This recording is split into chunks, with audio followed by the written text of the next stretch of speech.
माने वो हमारा प्यारा छत्रपति शिवाजी कॉलेज है, हमारे ये सभी मान्यवर है, हमारे दर्शक है। इंसान दो बार पैदा होता है, एक बार तब जब उसको अपना बायोलॉजिकल जन्म मिलता है और दूसरा जब उसको अपना विजन मिल जाता है। दिखता नहीं दिखता इससे कोई फर्क नहीं पड़ता, लेकिन जिंदगी में विजन का होना बहुत जरूरी है। साइट नहीं है इससे कोई फर्क नहीं पड़ता दोस्तों, लेकिन विजन का होना बहुत जरूरी है।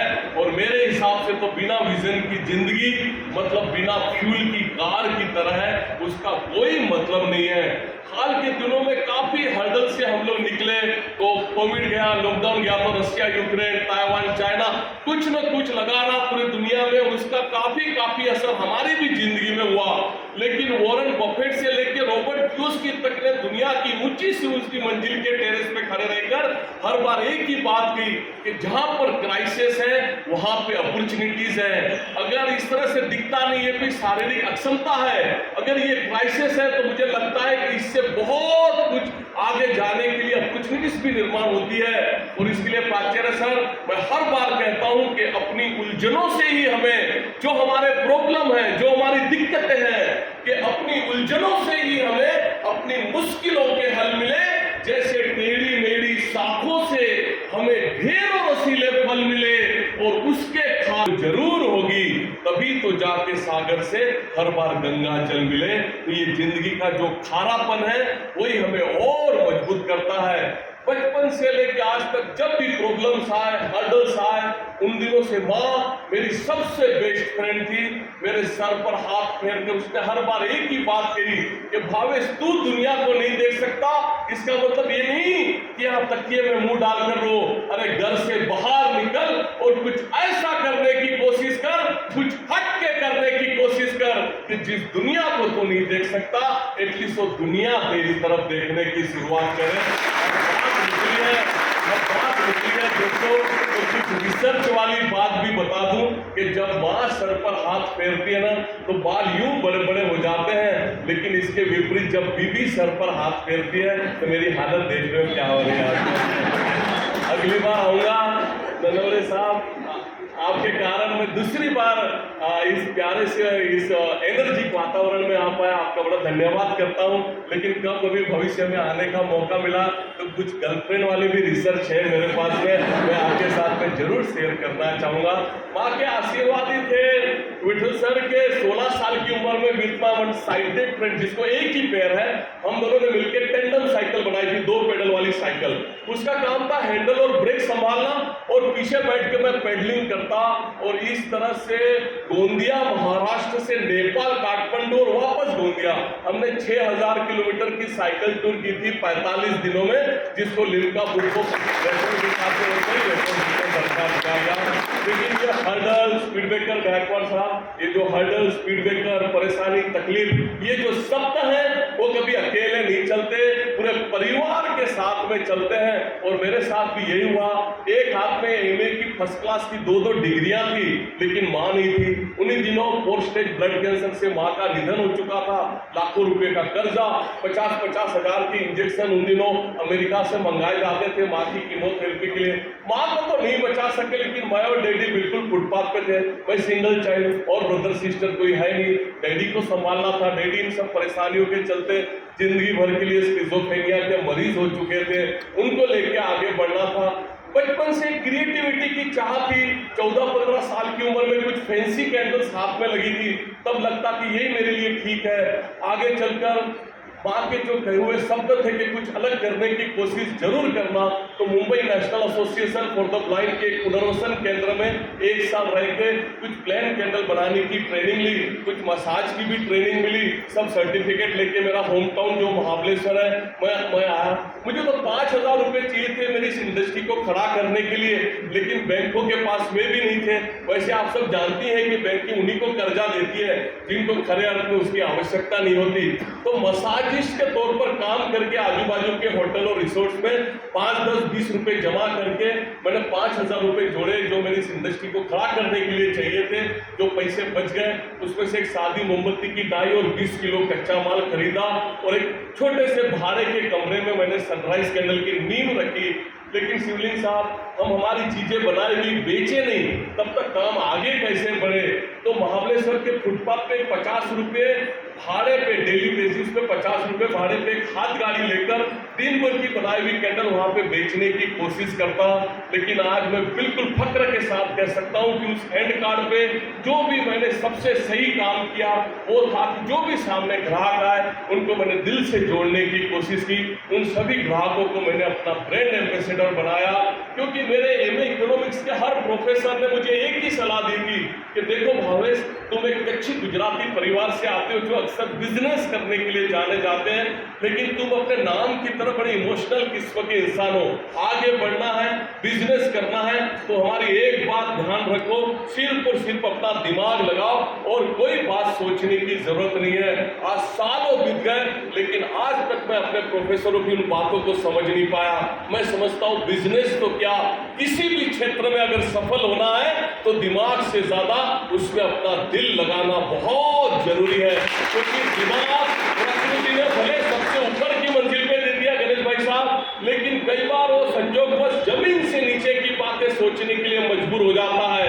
लेकिन मैं यकीन के साथ कहता हूं, मैं दावे के साथ कहता हूं कि दिल भले हमारा लेफ्ट में हो, वो सोचता हर बार राइट बातें हैं। इसलिए हर ग्राहक को मैंने दिल से जोड़ा।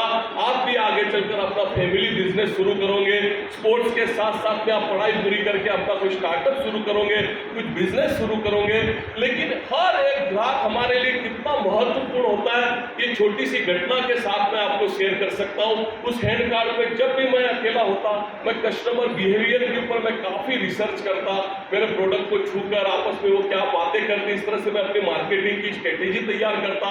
कई बार ऐसा भी होता नंदोड़े साहब की उस हैंड कार्ड पे कपल जो आता, जो हस्बैंड वाइफ आते और उसकी वाइफ के हाथों से ढोएर और चूड़ियों की आवाज आती होती और हस्बैंड बड़ा इंसिस्ट करता होता अपने वाइफ को, करे देखो कितनी प्यारी कैंडल है, तुम्हारे मम्मी पापा भाई बहन सबके लिए खरीद लो। यहाँ जितने भी भाई बहन बैठे हैं सबको मालूम है कि कोई भी हस्बैंड अपनी वाइफ को शॉपिंग के लिए इस तरह से इंसिस्ट नहीं करता। अगर मार्केट में से जा भी रहे होंगे और सामने साड़ी की दुकान दिख गई तो हस्बैंड अपनी वाइफ को बातों में उलझा कर कब वो डेंजर जोन पार कर दिया जाए उसकी फिराक में रहता है। लेकिन वहां पे उससे उल्टा होता है, एक तो चूड़ियों की आवाज और हस्बैंड का इंसिस्ट करना अपनी वाइफ को खरीदी के लिए।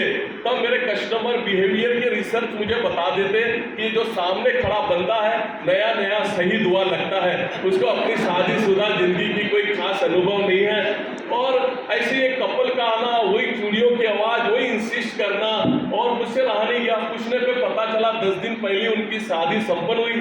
जब से उस हैंड कार्ड पे जो पहली कैंडल हाथ में लगी, शायद एक 60 रुपए वाली पानी में तैरने वाली फ्लोटिंग फ्लावर थी। मैंने उनको वेडिंग गिफ्ट देनी चाहिए, थोड़े हेजिटेट भी हुए, गिफ्ट तो रखी, लेकिन दूसरी जो कैंडल खरीदी उसके दाम चुका है। जिस ग्रोसरी शॉप के बाहर मैं अपनी हैंड कार्ड लगाता था उसका लैंडलाइन नंबर लिया, वे गए। 15 दिन के बाद मुझे फोन आया उस नंबर पे। मैं कुछ कहूँ उसके पहले उन्होंने अपनी पहचान देनी शुरू की कि आपने वो वेडिंग गिफ्ट दी थी। हाँ सर कहिए क्या कर सकता हूँ आपके लिए। मैंने कहना शुरू किया। उन्होंने कहा देखो मिस्टर भाटिया, मैं आपको मेरा कार्ड नहीं दे पाया, लेकिन यहाँ पुणे इंफोसिस में मैं बहुत बड़ी पोस्ट पे काम करता हूँ, 24,000 एम्प्लॉई है। 40 दिन के बाद एक फंक्शन हमने रखा हुआ है जहाँ तुम्हारा इसे पूछे बिना मैंने तुम्हारे रहने खाने की और दोनों जगह पे फेस 1 फेस 2 में स्टॉल भी रखवा दिए हैं। बस लास्ट को इतनी कैंडल लेके आओ। 50-60 डिजाइन में बना लेता था।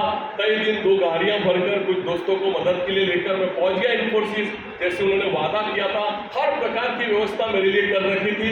लेकिन एक बड़ा प्यारा काम उन्होंने किया था कि हर एक 24,000 में से हर एक एम्प्लॉय को मेल करके उन्होंने मेरे प्रोजेक्ट के बारे में बता रखा था कि किसी और स्टॉल पे जाओ मत जाओ, उस कैंडल के स्टॉल पे आपने जाना बहुत जरूरी है। और उनकी इस नेटवर्किंग का ये फायदा हुआ कि 3 दिन के एग्जीबिशन में अभी तीसरा दिन शुरू ही होना था और हमारी कैंडल खत्म होने की थी। फिर तो हमने कुछ कैंडल बचा के रखी थी जो दिखा के हम ऑर्डर बुक कर रहे थे। और उस 60 रुपए वाले फ्लावर ने ये कमाल किया जो कभी मैंने उनको वेडिंग गिफ्ट के तौर पर देना चाहा था। जब हम इंफोसिस से लौटे प्राचार्य सर तो 19 लाख रुपए का बिजनेस लेके लौटे। एक इंडिविजुअल ग्राहक हमको किन ऊंचाइयों तक लेके जा सकता है इसकी हम कल्पना भी नहीं कर सकते। लेकिन उस हैंड कार्ड पे एक बात ऐसी घटी गायकवाड़ साहब जिसने मेरी पूरी जीवन ही बदल के रख दी। रोशना बहन उन दिनों नीता मेरी धर्मपत्नी मुंबई से ऐसे टूरिस्ट आई हुई थी महाबलेश्वर। 8-8, 9-9 पेट्रोल पंप की इकलौती वारिस मुझे उस हैंड कार्ड पे अकेला देखकर रोज शाम को आके उसने मुझे हेल्प करनी शुरू की। 18 दिन तो बड़े अच्छे कटे। पास में एक बड़ा सा उनका बंगलो भी था महाबलेश्वर में। जब भी वो फ्री होते एक दूसरे के बारे में पूछने की कोशिश करते, एक दूसरे के बारे में जानने की कोशिश करते। इन 18 दिनों में काफ़ी अच्छी दोस्ती भी हो चुकी थी और 19वें दिन शायद मेरी खूबसूरती काम कर गई और उसके तरफ से शादी का प्रस्ताव आ गया। पीछे नगर पालिका की खुली गटर बह रही थी, मैं तो गिरते गिरते बचा जब उसके तरफ से शादी का प्रस्ताव आया। लेकिन उसने जो बात कही है वो आज एक एक शब्द आज भी मुझे याद है कि भावेश, मैंने बचपन से सिर्फ पैसा देखा। अक्सर लड़कियों के ब्याह बड़े घर में किए जाते हैं, बड़ा घर मतलब ज्यादा पैसा। मुझे जिंदगी में पैसों की सिवा कोई बात ही समझ में नहीं आई। लेकिन इस हैंड कार्ड पे 18 दिन आपके साथ काम करके मुझे मेरी जिंदगी का विजन मिल चुका है। हम दोनों एक होते हैं। तुम्हारे पास एक बड़ा जबरदस्त आर्ट है, लेकिन तुम्हें एक साथी सपोर्ट की जरूरत है। हम मिलकर ऐसे हजारों की संख्या में हमारे दिव्यांग और ब्लाइंड मित्र हैं, उनके लिए काम कर सकते हैं। मैं नानी कह सका, हमने तो प्राचार्य से उस फुटपाथ भी एग्रीमेंट कर ली, लेकिन वह पीछे विलन बहुत थे। अनारकली के लिए एक मुगल बादशाह थे, लेकिन मेरे लिए मुगल बादशाहों की फौज थी। उसके माता पिता तो कन्विंस हुए, लेकिन और जो इनलॉज थे और जो रिश्तेदार थे वो कहाँ मानने वाले थे। अनिल सर उन्होंने शर्त रख दी कि अभी सगाई करते हैं, 1 साल के बाद शादी। उनको लगा इस 1 साल में लड़की के सर से समाज सेवा का बुध उतर जाएगा। वो अपनी जगह पे, मैं अपनी जगह पे, लेकिन बाद में मैं कहाँ मानने वाला था। हर हफ्ते में उससे मुंबई जाता मिलने के लिए कि कहीं वो अपने विचार न बदल दे। अब एक स्ट्रीट होकर पैसे कहाँ से निकाले मुंबई जाने के लिए, बस का भाड़ा कहाँ से निकाले। तो जो आजू बाजू के स्ट्रीट होकर थे उनसे उधार के पैसे लेके मुंबई जाना, और इन उधार के पैसों में मुंबई जाते जाते मेरे दिल की हर धड़कन एक ही बात कहती थी कि सांसों में वो मेरे समाया भी बहुत लगता है, सांसों में वो मेरे समाया भी बहुत लगता है, वो शख्स मुझे पराया भी बहुत लगता है। तमन्ना तो यह है कि रोज उससे मिलने जाऊं, लेकिन क्या करूं आने जाने में किराया भी बहुत लगता है। मुझे प्राचार्य सर मालूम है बच्चे यही सब सुनना चाहते हैं, उनको कोई ज्ञान विज्ञान की बातें नहीं सुननी। लेकिन आपको मैं बता दूं कि बस आप सबको विनती करना चाहता हूं कि मेरी लाइनों को रट्टा लगा लो, आने वाले दिनों में आपको बड़ी काम आने वाली है। हर हफ्ते लगा चलो उसके लिए कुछ गिफ्ट ले लेते हैं, लेकिन फिर लगा मेरी छोटी सी गिफ्ट रोशना बहन उसकी उस आलीशान प्लेट में क्या दिखेगी, चलो कुछ फ्लावर ही ले लेते हैं। लेकिन मैं एक भी फ्लावर उसके लिए नहीं खरीद पाया। हर हफ्ते जब भी मैं उससे मिलने गया, क्योंकि जब जब मैंने उसके लिए फ्लावर खरीदने की बात सोची, मेरे दिल की धड़कन ने एक ही बात कही कि वो इतनी हंसी है, वो इतनी हंसी है कि मेरी खुशी का क्या जवाब दूं, खूबसूरती के पन्नों से उसको क्या खिताब दूं। कोई फूल होता तो जरूर माली से मंगवा लेता, जो खुद एक गुलाब है उसको क्या गुलाब दूं, उसको क्या गुलाब दूं। कदम साहब 1 साल पूरा हुआ और मैं नहीं चाहता था अपने घर से 1 रुपया भी लाए। मेरी भावनाओं की बड़ी कदर की और हमने महाबलेश्वर के स्कूल के क्लासरूम में दोस्तों को चाय शरबत पिलाकर हमारी शादी संपन्न की। 3-4 दिन से उस हैंड कार्ड पे हमने काम शुरू कर दिया, लेकिन एक गिल्ट, एक जिल्लत, एक शर्म बिल्कुल थी कि जिस मकसद के लिए हम जुड़े थे वो कहीं भी पूरा नहीं हो पा रहा था। हम यहाँ खुददारी स्वाभिमान की बड़ी बड़ी बातें करते और कभी लकड़ियाँ पटकते हुए और हमारे ब्लाइंड मित्र वहाँ से निकल जाते, ये बड़ा दुखद होता। ऐसे ही 5 ब्लाइंड मित्रों को हमने स्कूल पे बुलाया, 300 रुपये रोज का रहने खाने के वादा करके। उन दिनों हैसियत नहीं थी, लेकिन कहीं से शुरुआत तो करनी थी। उनको सब व्यवस्था और 300 रुपये रोज के देने का वादा करके हमने हमारे साथ जोड़ा। देखिए ब्लाइंड लोगों का नेटवर्क इतना जबरदस्त होता है कि 5 के 25 कब हो गए हमें भी पता नहीं चला। और वर्कशॉप का भाड़ा, कच्चा माल, रोज के पैसे देना, खाने रहने की व्यवस्था, और बेचने के लिए छोटी सी हैंड कार्ड जो भी सेविंग की बड़ी स्पीड में खत्म होने लगी। तब लगा कि समाज सेवा ज्यादा दिन नहीं चलेगी। और जो गरीब परिवार या मध्यम वर्गीय परिवार से आते हैं ना, आपके मेरी तरह जो कुछ अलग करना चाहते हैं, कुछ हट के करना चाहते हैं, कि तुरंत बड़े बुजुर्गों की तरफ से खतोड़ा चल जाता है कि अपनी मर्यादा में रहो, जितनी चद्दर है उतनी पैर पसारना सीखो। आपने सुना नहीं सुना, लेकिन मैंने ये लाइन कितनी बार सुनी थी। और उन दिनों पहली बार लगा कि बड़े बुजुर्ग ठीक ही कह रहे थे, लेकिन दिल की गहराई से कुछ और आ रहा था कि ये क्या बात हो गई, जितनी चद्दर है उतनी पैर पसारना सीखो।